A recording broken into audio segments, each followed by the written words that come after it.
In a dangerous provocation, Japan's new Prime Minister Sanae Takaich stated publicly that a Taiwan contingency could constitute a survival-threatening situation for Japan, suggesting possible military intervention in the Taiwan Strait.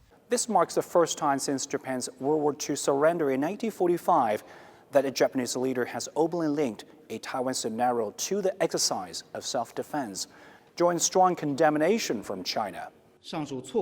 Such erroneous words and deeds seriously violate the One China principle, run counter to the spirit of the four political documents between China and Japan, and the basic norms governing international relations, grossly interfere in China's internal affairs, challenge China's core interest, and undermine China's sovereignty. The National Defense Ministry says the remarks have challenged the post-war international order and sent very wrong signals to the Taiwan independent separatist forces. Should the Japanese side fail to draw lessons from history and dare to take a risk, or even use force to interfere in the Taiwan question, it will only suffer a crushing defeat against the steel-willed Chinese PLA and pay a heavy price.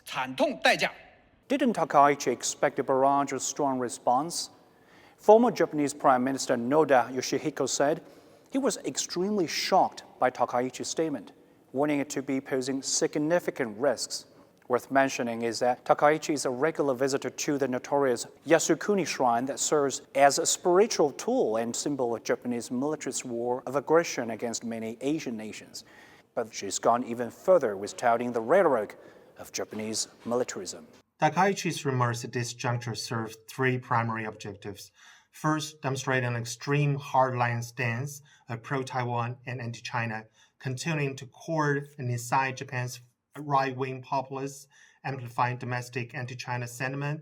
And second, exploiting the hype surrounding so-called intervention in the Taiwan Strait to advance the lifting of restrictions and expansion of Japan's collective self-defense rights, as well as long-term political ambition to breach the peace constitution and revive Japanese militarism. As the U.S.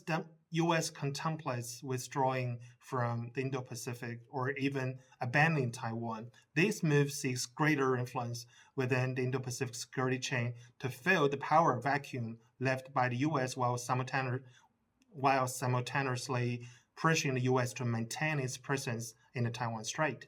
Whatever the political calculations, raising war-linked rhetoric alerts Chinese people, as well as many within Japan, to whether the former militarist country intends to repeat the mistakes of history.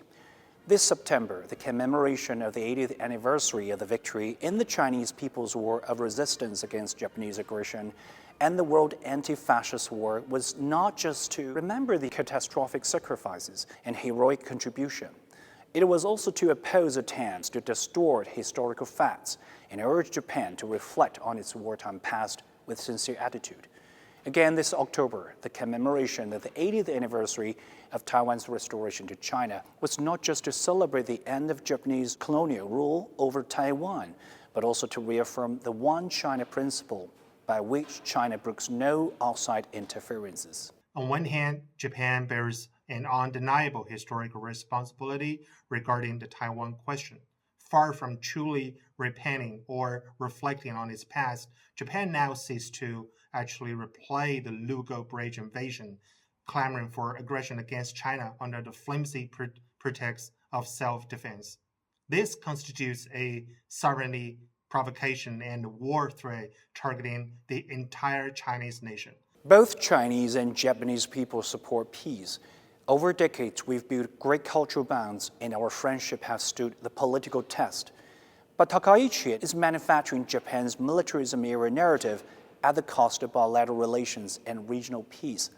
Those who play with fire get burned, a Chinese saying fit for Takaichi's real crisis situation at the moment. And here is another one for her to ease the crisis. It is up to the doer to undo what she has done.